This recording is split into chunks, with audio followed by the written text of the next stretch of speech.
In the 1960s, the American oil company Chevron, operating under the Texaco brand, entered into a contract with Ecuador's government to extract oil from the basin of the Amazon rainforest. Over the course of the next 26 years, Chevron extracted billions of gallons of crude oil that generated huge revenues for the company. In the process, this large oil company committed one of the worst acts of environmental abuse in history.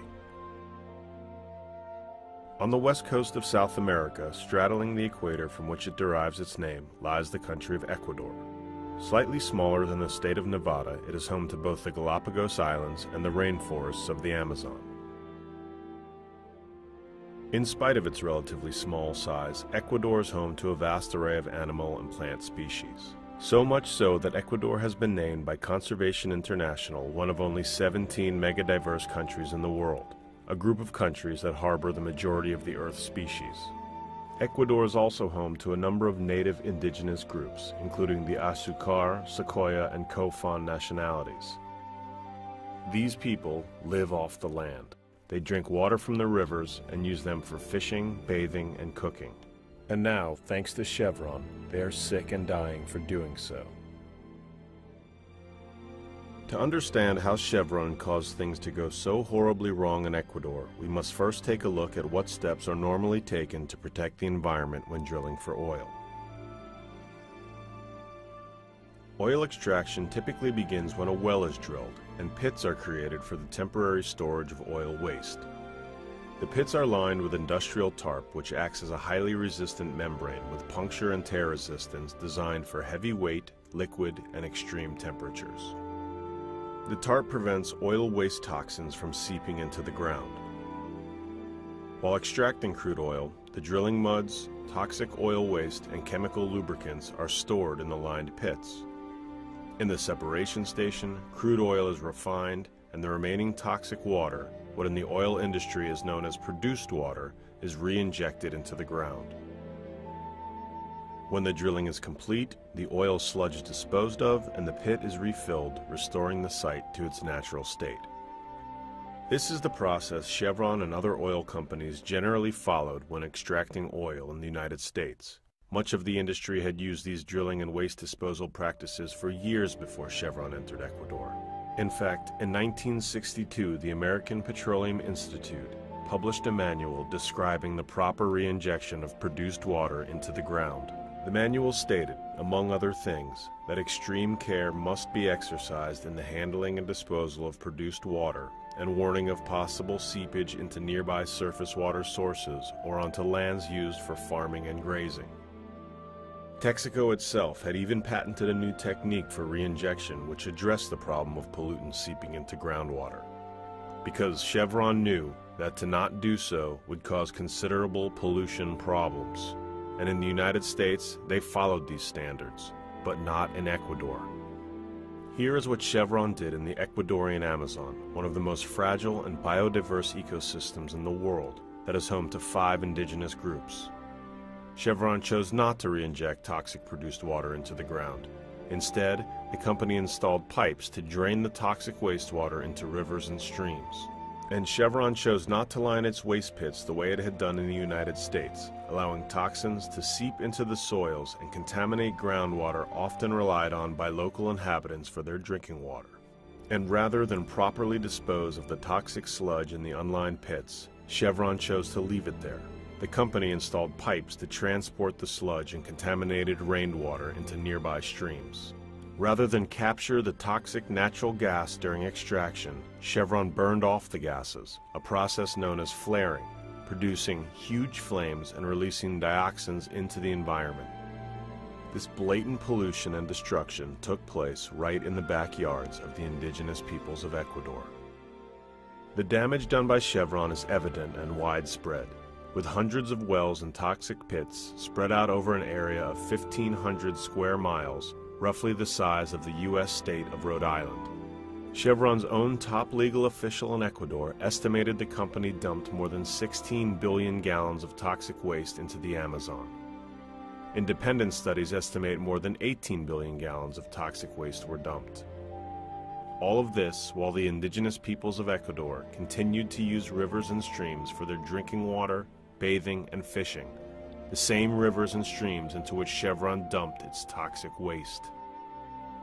Chevron officials even had the audacity to tell concerned village elders that the oil in the water was full of vitamins and minerals. This couldn't be further from the truth. Petroleum hydrocarbons found in the soils and water in Ecuador are known to cause a vast array of diseases and ailments, including liver damage, nervous system damage, spontaneous miscarriages, cancer, and even death. Laboratory studies have confirmed extremely high levels of toxins in the soils in Ecuador's Amazon, some as high as 10,000 times over the maximum tolerances allowed by regulatory authorities in the United States. In several independent health evaluations, including one conducted in the village of San Carlos, cancer rates were up to 30 times higher than normal, and the incidence of childhood leukemia was found to have reached alarming levels.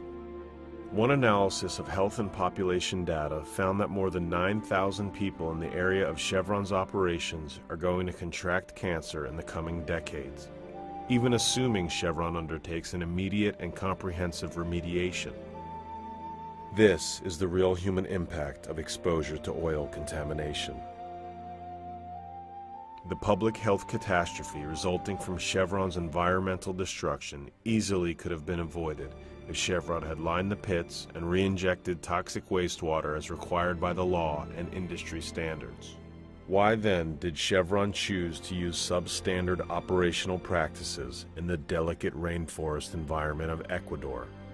Because what Texaco and Chevron have always cared about most in Ecuador is protecting their profits, even at the expense of the indigenous groups and delicate ecosystem. And they thought they would never get caught. Its contract with Ecuador's government required Chevron to use modern technology and operate with care towards the environment. Beyond Chevron's moral and ethical obligations to extract oil in a safe manner, it was legally bound to do so. Shockingly, Chevron all but admitted that it was harming the environment by directing its employees to hide evidence of oil spills and instructing them to destroy any records of existing spills. After decades of environmental destruction and what essentially amounts to the wholesale decimation of indigenous peoples of Ecuador, in 1993, inhabitants of dozens of communities collectively known as Los Afectados, or the Affected Ones, filed a lawsuit to force Chevron to take responsibility for its disaster. As part of its game to avoid accountability, Chevron fought for 9 years to move the litigation from U.S. federal court in New York to Ecuador. It heaped praise on the fairness of Ecuador's courts and argued that they were perfectly capable of determining if the company should be held legally liable for its toxic dumping. This matter belongs in Ecuador. Chevron's lawyers and experts filed no less than 14 sworn affidavits in U.S. federal court praising the fairness and transparency of Ecuador's judicial system. Shortly after the lawsuit was filed, Chevron struck a deal with Ecuador's government to spend $40 million to cosmetically treat a small fraction of its 916 waste pits by covering them with dirt, without removing the toxins which to this day continue to contaminate soils and groundwater. The amount spent was less than 1% of the cost of a comprehensive cleanup, according to estimates from the rainforest communities. By comparison, BP committed $20 billion for cleanup and compensation after the much smaller Deepwater Horizon spill in the Gulf of Mexico. And Chevron's remediation contract with Ecuador's government did not require it to install technology to re-inject the billions of gallons of toxic wastewater that continued to be discharged into the Amazon waterways. All the while, Chevron made promises to Ecuador's government and its people that its so-called remediation was effective. But Chevron's promises simply collapse in the face of the evidence.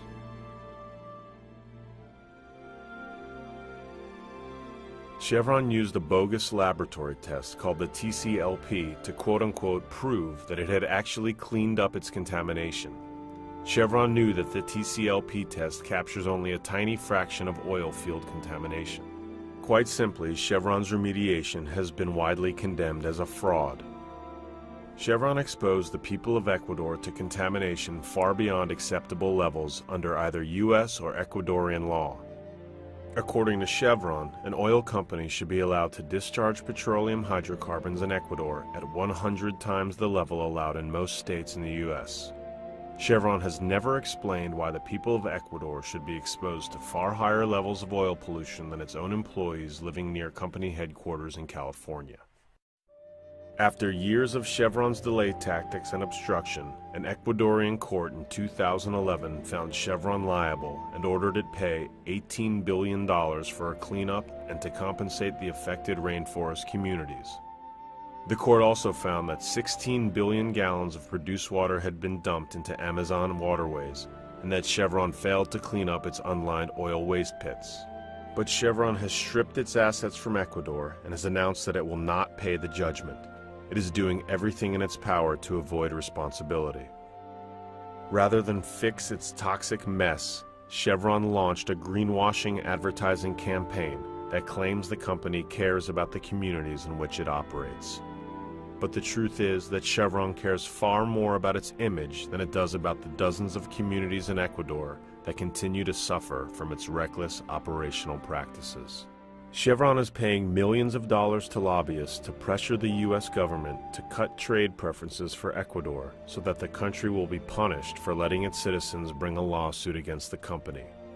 In one quarter alone, Chevron paid lobbyists over $5 million.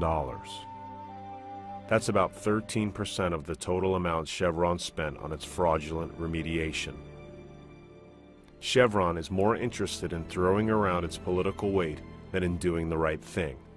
This is perhaps most evident in Chevron's reaction to the fact that Ecuador's independent courts actually began to conduct a trial that included extensive scientific evidence. And once Chevron realized that the evidence pointed to its guilt, it suddenly began attacking Ecuador's courts as biased and unfair. The very same courts that Chevron had praised in the U.S. and had asked to decide the claims of the indigenous groups. Why did Chevron keep flip-flopping? In a recent 60 Minutes interview, Chevron attorney Sylvia Garrigo made it clear. You wanted to go to Ecuador. We didn't want to get sued, Now you say period. you don't want to be in Ecuador. No. What court do you want to be in? We don't want to be in any court, much less a court with respect to this kind of a claim, which we consider frivolous. Chevron has paid experts to manufacture so-called proof that there is no increased risk of cancer in the area where it operated. The company has publicly attacked the independent scientists whose studies exposed the human impacts of the pollution. The international scientific community has opposed Chevron's scare tactics and distortion of the evidence.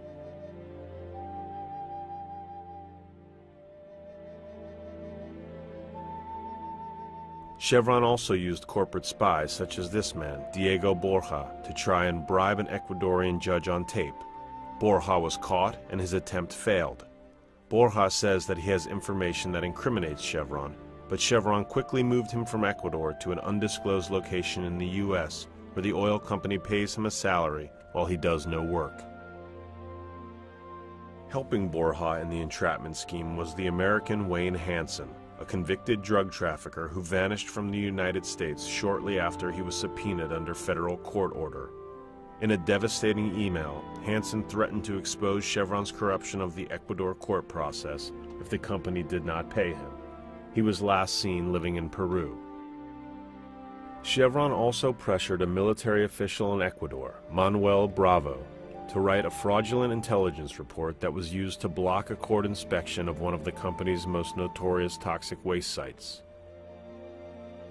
In an effort to enlist the United States government in its campaign to sabotage the case, Chevron has paid numerous lobbyists to exert pressure on Ecuador's president to violate his country's constitution and squash the lawsuit.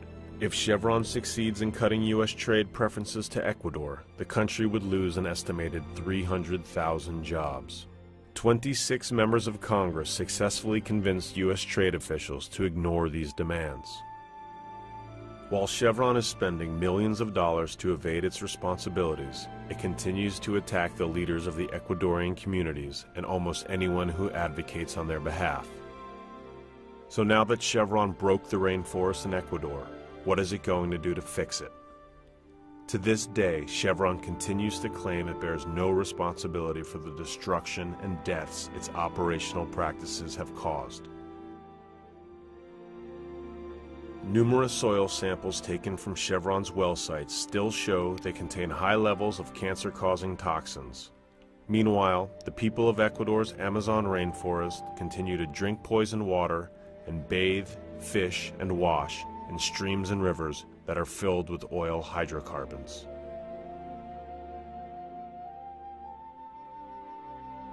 For more information, go to www.chevrontexaco.com.